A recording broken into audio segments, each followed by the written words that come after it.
एक छोटे से गांव में रामू नाम का एक गरीब लेकिन मेहनती मछुआरा रहता था। वह रोज सुबह नदी में जाकर मछलियां पकड़ता और उन्हें बाजार में बेचकर अपने परिवार का पेट पालता। गांव में कई मछुआरे थे, लेकिन सबको लगता था कि जो सबसे ज्यादा मछली पकड़े वही सबसे बड़ा मछुआरा है। एक दिन गांव में घोषणा हुई कि जो मछुआरा सबसे बड़ी मछली पकड़कर लाएगा उसे इनाम मिलेगा। ये सुनकर सभी मछुआरे बहुत उत्साहित हो गए। अगली सुबह सब लोग अपने अपने जाल लेकर नदी में उतर गए। रामू ने भी जाल डाला, लेकिन उसका ध्यान केवल बड़ी मछली पकड़ने पर नहीं था।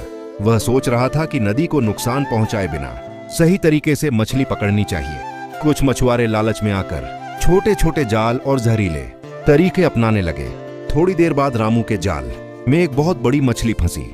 वह उसे निकाल सकता था, लेकिन उसने देखा कि मछली के साथ कई छोटी मछलियां भी फंसी है। रामू ने बड़ी मछली को तो रखा, लेकिन छोटी मछलियों को वापस नदी में छोड़ दिया। शाम को जब सब मछुआरे इकट्ठा हुए तो रामू की मछली सच में सबसे बड़ी थी। राजा ने उसे इनाम दिया और पूछा, तुम सबसे बड़े मछुआरे कैसे बने? रामू ने नम्रता से कहा, सबसे बड़ा मछुआरा वही होता है जो केवल मछली ही नहीं बल्कि नदी और प्रकृति का भी सम्मान करे। राजा रामू की बात सुनकर बहुत खुश हुआ और उसे सबसे बड़ा मछुआरा घोषित किया। उस दिन गांव वालों ने समझा कि सच्ची महानता लालच में नहीं बल्कि समझदारी और अच्छाई में होती है।